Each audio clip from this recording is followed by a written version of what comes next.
Est-ce que vous savez déjà ce que vous ferez en février 2026 ? Peut-être pas. Mais du côté des États-Unis, il y a toute une équipe qui s'imagine présenter la première voiture de Formule 1 de leur histoire. Car oui les amis, en 2026, notre championnat préféré devrait accueillir sur la grille une 11e écurie, l'écurie de General Motors, Cadillac. La FIA et Liberty Media ont annoncé, le 25 novembre dernier, avoir trouvé un accord de principe pour que Cadillac intègre la Formule 1 l'an prochain. Une nouvelle accueillie avec beaucoup d'enthousiasme par une majorité de fans, puisqu'une équipe supplémentaire pourrait être bénéfique pour le sport dans sa globalité, et offrir à davantage de pilotes l'opportunité de prouver leur valeur en Formule 1. Mais il y a un mais dans cette histoire. Je ne sais pas si vous l'avez remarqué, mais jusqu'à présent, je n'ai quasiment utilisé que le conditionnel pour parler de cette écurie. Et ça s'explique par le fait que la candidature de Cadillac n'est pas encore à 100% confirmée, tout simplement. Dans ce communiqué publié en novembre, Liberty Media n'a pas affirmé la présence de Cadillac sur la grille en 2026.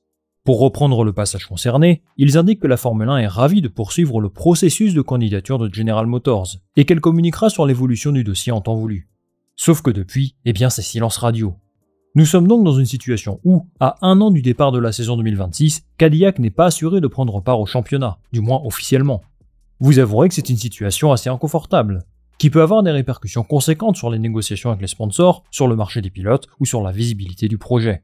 Il y a donc un certain manque de clarté autour de la candidature de General Motors Cadillac, qui m'amène à faire cette vidéo. Où en est le projet aujourd'hui ? Pourquoi n'y a-t-il pas davantage d'informations ? Face à la réticence de Liberty Media et des autres écuries, le projet de Cadillac est-il en danger ? Pour commencer, malgré l'absence de communication officielle de la part de la Formule 1, on ne peut pas dire que le projet de General Motors est au point mort. Plusieurs annonces suggèrent que leurs ambitions d'être sur la grille en 2026 sont toujours intactes. Rappelons qu'au départ, la candidature de Cadillac est portée par Mario et Michael Andretti. La première candidature d'Andretti a été acceptée par la FIA le 2 octobre 2023, ce qui prouve qu'ils avaient déjà, à l'époque, les moyens nécessaires pour s'inviter en Formule 1. Mais malheureusement pour eux, les autres écuries n'étaient pas très accueillantes, principalement parce qu'accueillir une nouvelle équipe signifiait couper les recettes en 11 au lieu de 10. De son côté, Liberty Media jugeait que la candidature d'Andretti pouvait nuire à l'image du sport. Ils ne les estimaient pas capables d'être au niveau des autres écuries en 2025 ou en 2026. Il y avait une sorte de guerre entre Greg Maffei, le patron de Liberty Media de l'époque, et Michael Andretti, qui était un obstacle à une avancée de la candidature. Depuis, beaucoup de choses ont changé. Greg Maffei n'est plus le patron de Liberty Media.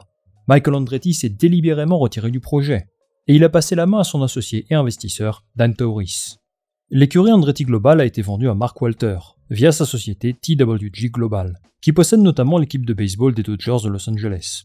Surtout, le projet est aujourd'hui davantage porté par le groupe General Motors. En clair, ils vont mettre plus d'argent, et ils ont prouvé à la Formule 1 qu'ils leur apporteront de la valeur. Voilà donc qui est derrière le projet de General Motors Cadillac aujourd'hui. Ce qu'il faut savoir également, c'est que l'écurie a déjà conclu plusieurs accords cruciaux, qui offrent beaucoup de garanties par rapport à leur présence sur la grille l'an prochain. Premièrement, ils ont trouvé un partenariat moteur avec Ferrari, à partir de 2026, et ils seront donc à leur côté à leur début, a priori jusqu'en 2028. Au-delà de l'accord moteur, l'équipe américaine pourrait élargir sa collaboration avec Maranello, pour inclure le développement des suspensions. Et on peut s'attendre à ce qu'il y ait un certain transfert de talent, via les employés de la Scuderia. Ensuite, Cadillac recrute beaucoup. Ils ont un team principal en la personne de Graham Loudon. Graham Loudon qui est d'ailleurs le manager de Guan Yu Zhou, ce qui pourrait pourquoi pas l'amener dans l'écurie. En parallèle, Pat Symonds, ancien directeur technique de la F1, a rejoint l'équipe en tant que consultant sur le développement. Il y a aussi du recrutement chez Haas, ou encore l'ancien chef des opérations de Renault, Rob White. Ils peuvent surtout compter sur l'équipe déjà mise en place par Andretti, qui bosse sur le projet depuis pas mal d'années, et le recrutement s'accentue de jour en jour. Alors rappelons qu'Andretti a déjà ouvert une usine près d'Indianapolis, où sont regroupées toutes les activités de la marque, et la voiture de F1 devrait donc être conçue là-bas.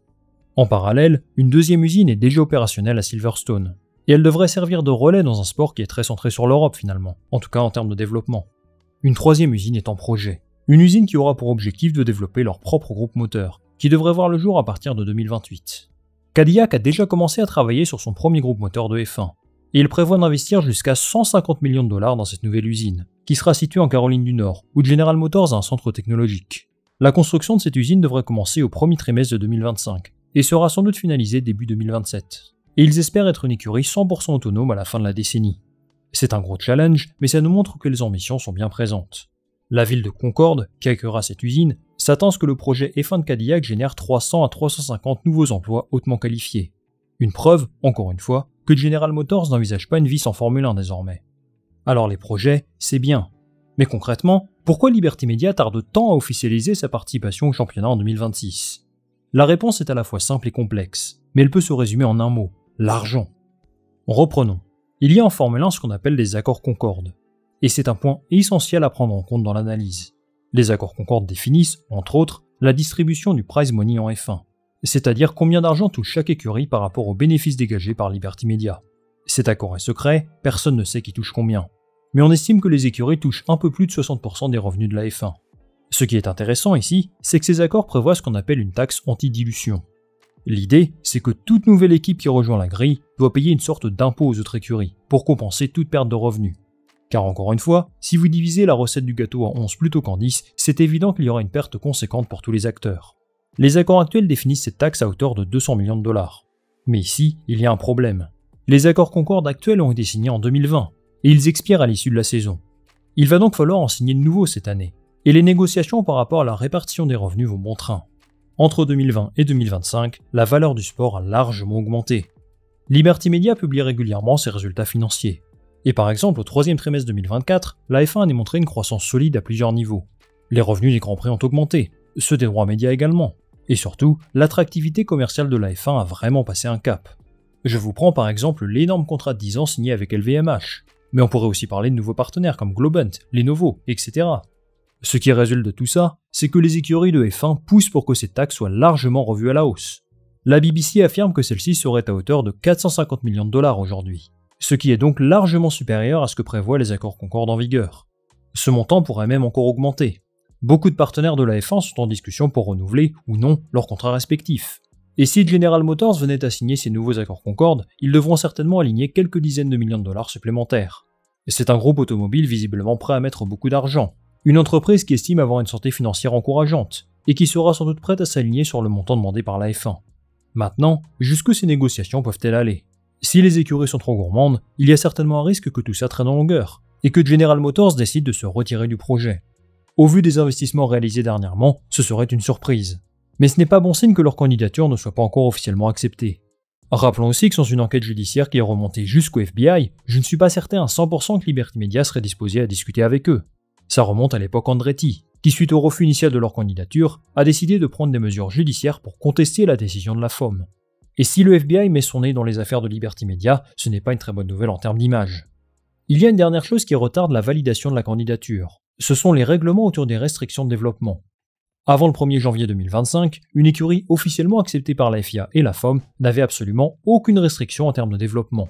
C'est parfaitement expliqué dans une vidéo publiée par The Race. Si la candidature avait été acceptée avant le 1er janvier 2025, il n'aurait pas eu de limite en termes d'utilisation de soufflerie, de simulation CFD, de testing aérodynamique, et ils ne seraient pas concernés par le budget plafonné. Si leur candidature avait été officiellement acceptée en 2024, ils auraient pu bénéficier de tous ces avantages. Mais nous avons passé le 1er janvier 2025, et les amis, ça change absolument tout.